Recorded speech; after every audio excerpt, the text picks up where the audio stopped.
My daughter-in-law called me poor in my own kitchen, while my husband's coffee mug was still sitting on the shelf where he had left it before he died. She said it softly, almost kindly, which somehow made it worse.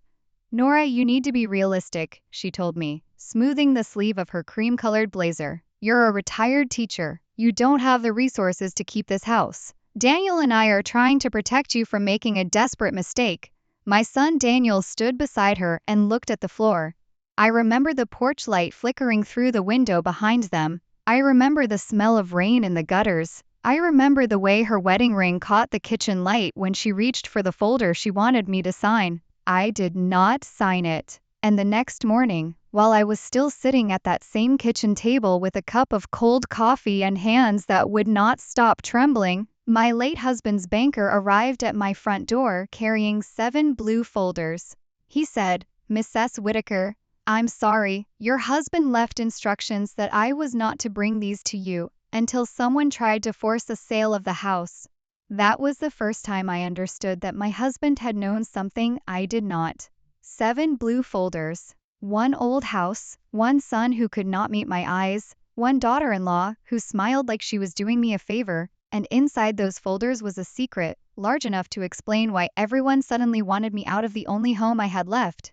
Good day, dear listeners, it's Nora again. I'm glad you're here with me. Please subscribe to my channel and like this video, and also, let me know in the comments which city you're listening from. That way, I can see how far my story has traveled. My name is Nora Whitaker. I was 63 years old when this happened. For 38 years, I taught social studies and American history at a public high school in Pittsburgh, Pennsylvania. I taught young people how nations rise, how laws protect the vulnerable when people are brave enough to use them, and how power almost always leaves a paper trail. I used to tell my students that history is not just presidents and wars. History is receipts, letters, maps, bank ledgers, court filings, deeds, signatures, the small documents people think no one will ever read carefully. I never imagined that lesson would save my own life. My husband, Paul, had been gone for 9 months when the trouble began. He was a quiet man, an electrical contractor, who could fix anything except his own heart. That was what finally took him. One Tuesday morning in November, while I was grading essays at the kitchen table,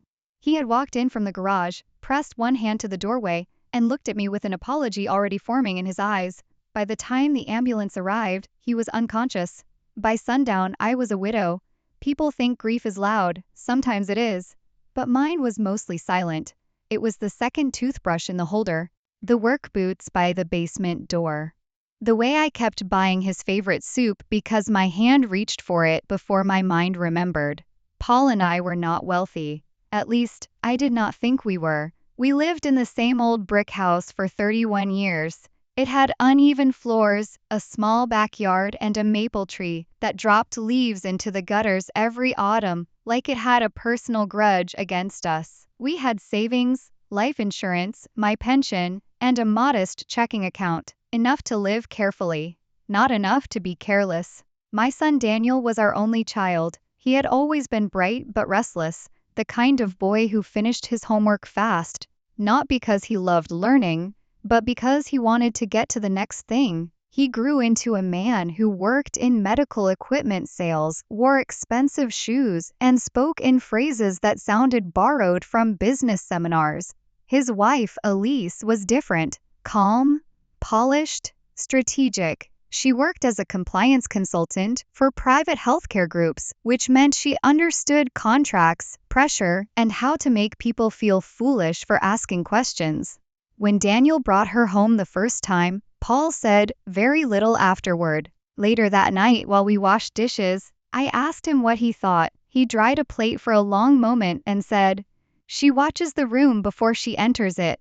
At the time, I thought he meant she was careful. Now I know he meant something else. The first warning sign came 2 months after Paul's funeral. Daniel started asking about the house in a way that sounded casual, but felt rehearsed. "Mom, have you thought about downsizing?" I was pruning roses in the backyard when he said it. Elise stood near the patio steps, looking at the house like an appraiser. "I have lived here half my life," I said. Daniel smiled too quickly. "I know, but it's a lot for one person." That was true. The furnace was old. The roof needed attention. The basement smelled damp after rain. But there is a difference between concern and interest. A teacher learns that quickly. Students can ask the same question in two different tones, and one means curiosity, while the other means they already know what answer they want. Elise joined in gently. A condo would give you freedom, less upkeep, more liquidity. Liquidity. That was not a word people used when they were worried about your knees on the basement stairs. After that, small things began to happen. A letter from the county tax office went missing from my mail stack, then appeared opened on the hall table. Daniel said he had stopped by and brought it in for me. A man I did not recognize parked outside the house for 20 minutes one afternoon, taking photos from his car. When I stepped onto the porch, he drove away. My bank called to confirm whether I had requested a payoff statement on my mortgage. I told them the house had been paid off for 11 years. The woman on the phone went quiet, then said, "I'm sorry, Miss S. Whitaker. I must have misunderstood the internal note." I wrote that down. That was something I had done my whole career. When a student gave me a strange excuse, I did not accuse. I wrote it down. Date, time, exact words. Truth does not mind being recorded. Lies resent it. A week later, Daniel came by with Elise and a real estate agent named Greg Mallory. He had silver hair, a soft voice, and a watch that looked more expensive than my first car. Elise thought it might be helpful, Daniel said, as if a stranger walking through my living room was a favor. Greg admired the original woodwork. He opened closet doors. He looked too long at the basement entrance. "This neighborhood has changed dramatically," he said. "Properties like this are being assembled." Assembled into what? I asked. He smiled. Opportunities. I did not like that word either. When they left, I noticed the small framed photograph of Paul's parents on the mantel had been moved. Behind it was a scratch in the wall paint, fresh and pale. Someone had been checking the wall. That night, I walked through my own house like a stranger. I touched door frames. I opened drawers. I looked behind picture frames. I felt foolish, but not foolish enough to stop. In Paul's desk, most things were as he had left them. Pencils sharpened, receipts bundled with rubber bands, a yellow legal pad with measurements for a garage shelf he never built. But the bottom drawer was locked. I had never known it locked. I found the key 2 days later in an old tobacco tin in the basement, under a box of Christmas lights. Inside the drawer was not money, not jewelry, not a shocking letter. It was a single envelope with my name written on it in Paul's handwriting. "Nora, if they start pressing you about the house, call Martin Hale before you answer anyone." There was a phone number underneath. No explanation, no comfort, no "I love you," though Paul had never been a man of many written words. Just an instruction, direct, practical, urgent. I sat there for a long time. Fear is strange. It does not always make you small. Sometimes it makes the world suddenly sharp. I could hear the refrigerator hum. I could smell dust in the drawer. I could feel the edge of the envelope pressing into my thumb. I did not call the number right away. That was the teacher in me. 1 document is a clue. 2 documents begin a pattern. 3 documents require a lesson plan. The next morning, I went to the county records office. There are places in America where the truth sits quietly under fluorescent lights, waiting for someone patient enough to request the right file. The young clerk at the counter looked barely older than my former students. I asked for property records on my address, surrounding parcels, and any recent transfer requests connected to my lot number. She raised an eyebrow. "That's a lot. I taught 10th graders during homecoming week," I said. "This is not a lot." She laughed and helped me. What I found did not explain everything, but it made my stomach tighten. 3 houses behind mine had been purchased by a development company called Ardenvale Holdings. 2 empty lots on the next block had also been purchased by them. Greg Mallory, the real estate agent Daniel brought into my home, was listed as a representative on one of the filings, and one preliminary document referenced my property as pending acquisition. Pending. I had not agreed to anything. I copied every page. When I got home, Elise's car was in my driveway. She was on my porch, holding a paper cup of coffee, dressed like she had come from a meeting where everyone said words like leverage and exposure. "Nora," she said warmly, "I was worried when you didn't answer. I was out, So I see. She glanced at the folder in my hand. It was only a glance, but it was enough. Her expression did not change. That was what frightened me. I hope you're not letting paperwork overwhelm you, she said. Paul handled most of this, didn't he? There it was, the soft insult. The little needle hidden in concern. I handled classrooms full of teenagers for nearly 40 years, I said. Paperwork does not overwhelm me. For the first time, her smile thinned. 2 days later came the kitchen scene. Daniel and Elise arrived after dinner with a folder. Daniel looked pale. Elise looked prepared. She explained that they had found a wonderful opportunity for me. A developer wanted the house. The offer, she said, was generous. She had already arranged for a senior living community with excellent amenities. Daniel could help manage the proceeds so I would not have to worry. I asked how long they had been discussing my home with strangers. Daniel opened his mouth, but Elise touched his arm. Nora, she said, please don't turn this into something adversarial. We're family. Then speak to me like family. Her eyes cooled. That was when she called me poor, not shouting, not cruel in the usual way. Just clinical. You are asset rich and cash poor, she said. That is a vulnerable position. People in your situation often make emotional choices. People in your situation. I looked at Daniel, my son, my only child, the boy whose science fair boards Paul had built at this same kitchen table. He stared at the floor. Elise slid the document toward me. It was not a sale agreement. It was a limited power of attorney. I recognized the phrase because teachers spend years reading things people hope they can rush past. Limited did not mean harmless. Authority did not mean kindness. I folded my hands and said, leave it here. I will review it. Elise's voice stayed pleasant. The deadline is tomorrow. Then you should have brought it sooner, Daniel whispered. Mom, don't make this harder. And that hurt more than anything Elise had said. After they left, I locked the door and sat in the kitchen until the coffee in my cup went cold. I was not brave. I was careful. There is a difference. Brave people may run into burning buildings. Careful people notice where the smoke is coming from. The next morning, Martin Hale arrived with 7 blue folders.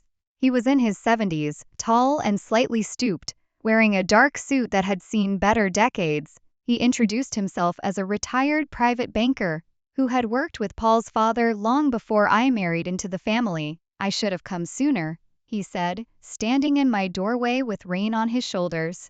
But your husband's instructions were very specific. I let him in because he knew Paul's middle name, his father's nickname, and the exact year we replaced the kitchen windows. Details matter. Liars avoid them. Honest people carry them naturally. He placed the folders on the kitchen table. The first folder held a letter from Paul. Nora, I am sorry. I thought I had more time to explain. That was as far as I got before my eyes blurred. Martin waited without speaking. Good teachers know the value of silence. So do good bankers.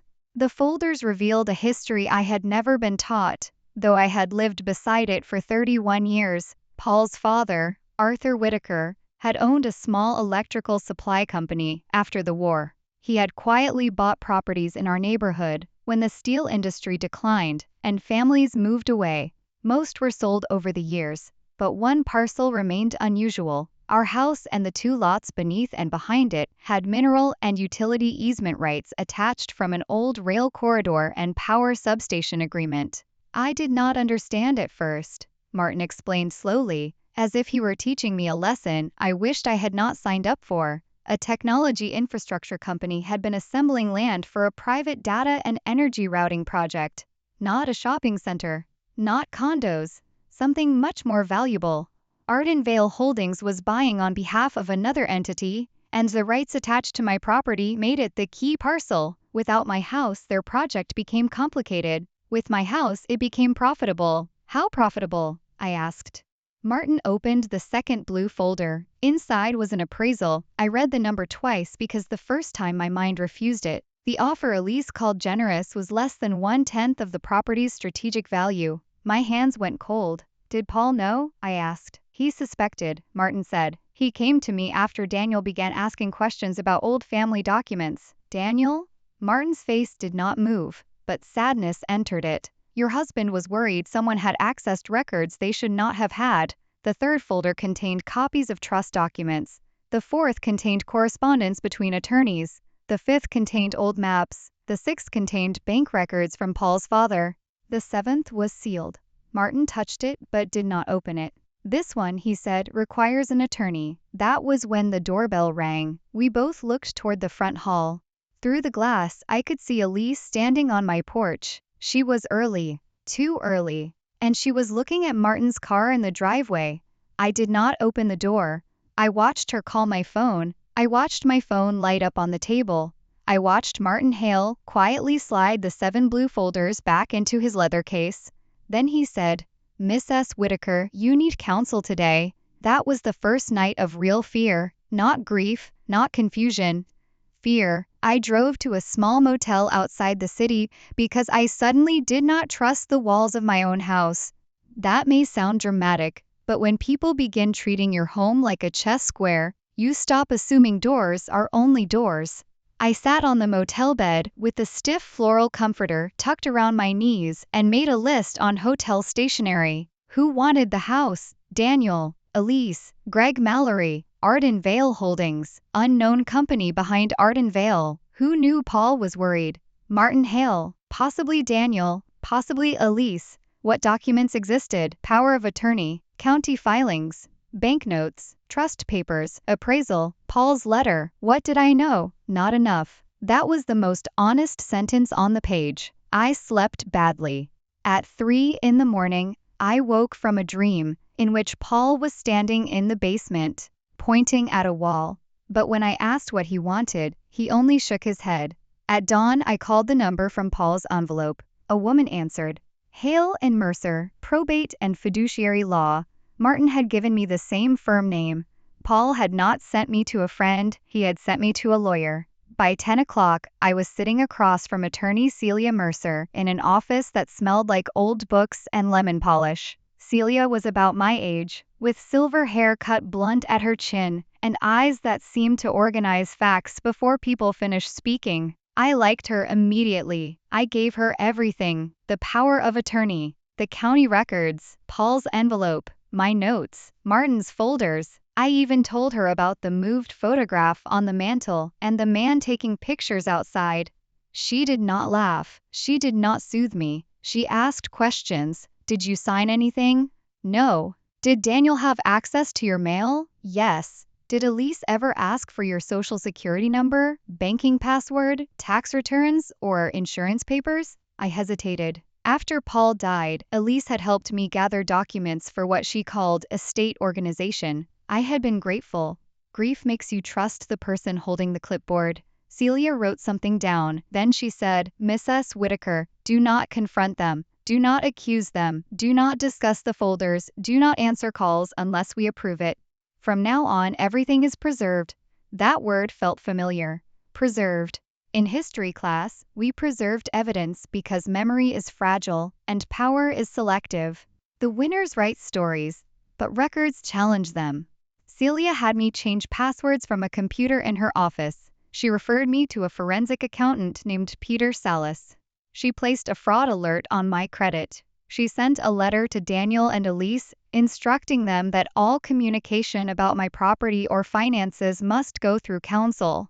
Then she opened the sealed 7th folder. Inside was a copy of a handwritten memorandum from Paul, notarized 3 months before his death. If I die before resolving this, I believe my wife may be pressured by our son Daniel Whitaker, his wife Elise Whitaker, and persons connected to Arden Vale Holdings to sell her residence without being informed of its true value. I further believe attempts may be made to obtain authority over her financial decisions. Below that, Paul had listed dates, Daniel asking about deeds, Elise requesting tax documents, Greg Mallory contacting him, a missing file from Paul's garage cabinet. A strange line made me stop breathing. Elise knows about the sub-basement. I looked at Celia. The what? I whispered. She looked back at me. You tell me. I had lived in that house for 31 years. I knew every squeaky stair and stubborn window. I knew where Paul kept extra furnace filters. I knew which basement wall leaked in spring. I did not know we had a sub-basement. Celia did not let me go home alone. She sent Peter Salas and a licensed inspector with me the next morning. Martin came too. We entered through the back door, because by then, I felt foolishly exposed walking up my own front steps. The basement was exactly as it had always been. Workbench, paint cans, old storm windows, boxes of lesson plans I should have thrown away years earlier but never did, because teachers are sentimental about paper. The inspector found it behind a shelving unit Paul had built, a narrow panel in the wall, painted the same dull gray as the concrete, no handle, no obvious seam unless you knew where to press. Behind it was a short passage and a steep set of wooden steps. The air that rose from below smelled dry and old, like paper sleeping in a closed drawer. At the bottom was a small room, not a dramatic secret chamber, not a movie vault, just an old utility room from when the house connected to a service tunnel decades earlier. Paul had sealed and reinforced it. There was a metal cabinet against the wall, a folding chair, a battery lantern, and 3 plastic storage bins. Inside the cabinet were copies of everything: deeds, easement agreements, letters, maps, a flash drive, and a small spiral notebook in Paul's handwriting. On the first page he had written, "Nora will find the pattern if she has the records." I sat down on the folding chair and cried then, not because of money, because Paul had known me. He knew I would not need rescuing if he left me the lesson materials. The flash drive changed everything. Peter examined it in Celia's office. It contained scans of emails between Greg Mallory and an Arden Vale executive. Some were routine, some were not. One email mentioned family access through DW, Daniel Whitaker. Another said, EW believes widow can be moved through dependency framing. Dependency framing, that was what Elise had been doing, making me sound incapable, poor, emotional, vulnerable, a problem to be managed. There were notes about a proposed purchase price, internal valuation estimates, and a strategy to obtain power of attorney before presenting any formal offer. But the worst file was a draft affidavit. It had my name on it. It claimed I had memory problems, difficulty managing finances, and had asked Daniel and Elise to assist with major decisions. I had never seen it. Attached were examples: missed utility payment, confusion about insurance, failure to respond to tax notice, all explainable, all created during the months after Paul's death, when Elise had been helping me. Peter leaned back from the computer. This is not family pressure. This is a plan. I thought teaching had prepared me for manipulation. I had seen students cheat, parents lie, administrators polish disasters into newsletters. But nothing prepares you for seeing your own child's initials inside a strategy document about your life. Celia filed an emergency notice with the probate court and sent preservation letters to Arden Vale, Greg Mallory's firm, Daniel, and Elise. She also contacted a former federal prosecutor she knew because the documents suggested wire communications, identity misuse, and possible elder financial exploitation. I hated that phrase, elder. I still felt like the woman who could stand in front of 32 restless teenagers and make the Constitutional Convention sound urgent before lunch. But the law used categories whether Pride liked them or not, and in that category, protections existed. The pressure began almost immediately. Daniel called 11 times in one evening. I did not answer. Then came a voicemail. Mom, this has gotten out of hand. Elise is crying. We were only trying to help. Lawyers will destroy this family. I listened to it twice. The old Nora, the mother Nora, wanted to call him back and say, then tell me the truth and come home. The new Nora, the careful Nora, forwarded the voicemail to Celia. Elise sent an email. Nora, I am concerned that outside parties are manipulating your grief. Daniel is devastated. Please remember that no one knows your needs better than your family. If you continue down this path, private matters may become public in ways that hurt everyone.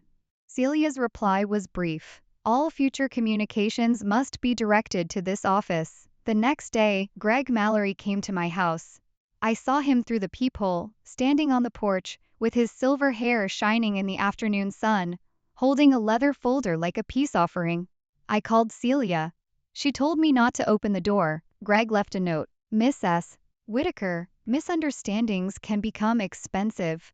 I would welcome the opportunity to clarify matters discreetly. Discreetly, that word appears often when people are afraid of discovery. The point of no return came 2 weeks later, when Peter found the bank transfer attempts. Using information Elise had collected after Paul's death, Someone had tried to initiate online access to an old investment account tied to Arthur Whitaker's trust. The attempt failed because Paul had changed the security protocol before he died, but the recovery email entered into the system belonged to Daniel. When Celia showed me the report, I felt something inside me go very still. Until then, some part of me had been bargaining with reality. Maybe Daniel had been pressured. Maybe Elise had kept him in the dark. Maybe he was weak but not dishonest. A teacher knows this moment too. The moment a student caught cheating looks you in the eye and says they do not know how the answer sheet got in their backpack. You want to believe them, because believing is gentler, but evidence has its own gravity. I asked Celia, "What happens now?" She said, "Now they find out you are not alone." The confrontation happened on a Thursday evening. I was home because Celia had arranged for security cameras and changed the locks. I was making tea when headlights washed across the front curtains. Daniel and Elise stood on the porch. Against legal advice, I opened the door halfway, but left the chain on. Sometimes a mother needs to see her child's face when the truth enters the room. Daniel looked exhausted. Elise looked composed. "Nora," she said, "this is cruel." I almost laughed, not because it was funny, but because cruelty often introduces itself as injury. "Cruel to whom?" I asked. "To Daniel," she said. "To your future, to Paul's memory." At Paul's name, my hand tightened on the door. Daniel finally looked at me. "Mom, please, we made some mistakes, but you don't understand the kind of people involved. This project is bigger than us." There it was. Not innocence. Fear. Elise's eyes moved toward him, quick and sharp. "What people?" I asked. He swallowed. Elise interrupted. "No one is threatening anyone. This is exactly why we wanted to handle it privately." By having me declared incompetent? Her face did not change, but her silence answered. Daniel whispered, "That was never supposed to be filed." I looked at my son then, truly looked at him. He was no longer the boy at the kitchen table. He was a man who had stood beside someone while she measured his mother's grief and called it weakness. I said, "You need a lawyer." Elise stepped closer to the door. "You would do that to your own son?" "No," I said. "He did it. I documented it." For the first time her mask cracked. Only for a second, but I saw it. After they left, I stood in the hallway shaking so hard I had to sit on the stairs. I did not feel victorious. I felt old. I felt heartbroken. I felt like a country after a civil war, still standing, but unable to pretend the buildings were whole. The legal battle was not dramatic in the way people imagine. There was no sudden courtroom confession, no lawyer slamming papers on a table. Real justice moves through calendars, motions, subpoenas, and waiting rooms with bad coffee. Celia filed a civil complaint, seeking an injunction against any transfer of my property, damages for attempted financial exploitation, fraud, and conspiracy. The probate court froze any disputed estate-related activity. Arden Vale tried to distance itself from Greg Mallory. Greg tried to distance himself from Elise. Elise tried to distance herself from Daniel. Distance became the theme. Everyone had only forwarded an email. Everyone had only explored options. Everyone had only tried to help. Then discovery began. That is a beautiful legal word. Discovery. It sounds almost gentle. In practice, it means people who prefer shadows are ordered to turn on the lights. Emails appeared, calendar invitations, draft documents, text messages. One message from Elise to Greg read, "She responds to moral pressure more than numbers. Use Daniel. Emphasize burden." Another from Greg to an Arden Vale officer said, "Family channel likely faster than direct negotiation. Widow unaware of underlying value." Widow. Not Nora, not Mrs. Whitaker, not property owner, widow. I had become a condition in their paperwork. During Elise's deposition, I sat beside Celia in a conference room on the 23rd floor of a downtown office building. The windows showed the city spread below us, bridges and rivers and gray winter sky. I had taught my students that democracy depends on rooms like this as much as courtrooms, rooms where testimony is sworn, recorded, and compared to evidence. Elise wore navy blue. Her attorney objected often. She answered carefully. Celia asked, "Did you describe Mrs. Whitaker as cash poor?" Elise said, "I may have used financial terminology. Did you prepare or contribute to a draft affidavit questioning her ability to manage her affairs? I reviewed a template. Did Miss S. Whitaker ask you to do that? Elise paused. Not directly. Did she ask indirectly? Her attorney shifted. Objection. Elise said. No. Celia placed the draft affidavit in front of her. Is this your comment in the margin? Elise looked down. Celia read it aloud. Needs stronger examples of confusion. Missed bill alone not enough. The room became very quiet. The truth has a weight of its own. You can feel it when it lands. Daniel's deposition was worse, because sadness sat beside every answer. He admitted he had given Elise access to Paul's files. He admitted he had contacted Greg. He admitted he knew the offer was below the internal valuation. He said he thought if the sale went through, everyone would benefit. Celia asked. Including your mother? Daniel cried then. I told myself yes, he said. That sentence has haunted me more than any insult. Most people do not begin by deciding to betray someone. They begin by telling themselves a story in which betrayal is practical. The court hearing took place in April. The judge was a woman with reading glasses low on her nose and very little patience for polished nonsense. Ardenvale's attorneys argued that no formal harm had occurred because I had not signed the power of attorney and no sale had been completed. Celia stood and said, Your Honor, an attempted taking does not become harmless because the intended victim read carefully. I wrote that sentence down. The judge granted the injunction. She referred portions of the record to the district attorney and state financial protection authorities. Greg Mallory's license was suspended pending investigation. Ardenvale settled before trial, not because they were kind, but because discovery was becoming expensive and sunlight was becoming dangerous. Elise fought longer. She always seemed to believe that if she remained calm enough, the facts would become impolite and leave the room. They did not. In the end, the settlement returned all legal costs, paid damages, and permanently barred Daniel and Elise from seeking authority over my finances or property. Ardenvale paid fair strategic value for a limited easement that did not require me to leave my home, and the agreement included independent oversight, environmental safeguards, and a charitable contribution to a neighborhood housing fund. I kept the house. That surprised people. They expected me to sell everything and run toward comfort. But comfort to me was not marble countertops or ocean views. Comfort was waking up in a bedroom where Paul had once complained about the radiator. Comfort was drinking coffee under the maple tree. Comfort was knowing no one could move me with a folder and a smile. Daniel and I did not heal quickly. For a long time, we did not speak except through attorneys. Then, almost a year later, he wrote me a letter. A real letter, on paper.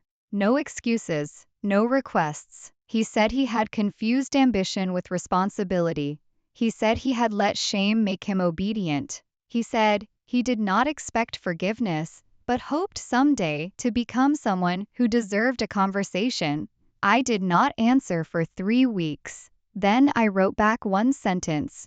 Begin with the truth and stay there. We are still beginning. As for Elise, I do not know where she lives now. Last I heard, her consulting contracts had disappeared after the deposition transcripts became part of the regulatory review. People like Elise often rebuild.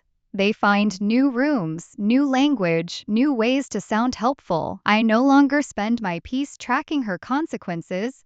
I spend it differently. I tutor students twice a week at the library. I helped start a small scholarship in Paul's name for trade school students, because he believed skilled hands deserved as much respect as framed diplomas. I planted lavender along the back fence. I finally cleared out the boxes of old lesson plans, though I kept one folder from my first year of teaching. On quiet mornings, I sit at the kitchen table with a legal pad, the same way I did before everything changed. The house is still old. The porch still needs painting. The maple tree still drops leaves like a stubborn old man emptying his pockets. But the house feels different now. Not because it became valuable, because I learned I was. I used to teach my students that history is written by those who preserve evidence. Now I would add something else. So is dignity. When someone tries to make you feel small, do not rush to prove you are big. Stay calm, read carefully, Write things down. Ask for help from people who know the law. Do not confuse politeness with goodness. Do not confuse family with safety. And never sign away your voice because someone in better shoes tells you they are protecting you. Money was never the real inheritance Paul left me. The real inheritance was the truth, organized in 7 blue folders by a man who knew that his wife, given the right documents, would know exactly how to teach one final lesson. So, tell me, dear listeners, what would you have done if your own family tried to pressure you into signing away your home? Would you confront them immediately, or would you stay quiet and gather evidence first? Leave your thoughts in the comments, and if this story reminded you of someone who needs to trust their instincts, share it with them. Sometimes one careful person, one folder, and one truth preserved at the right moment can change everything.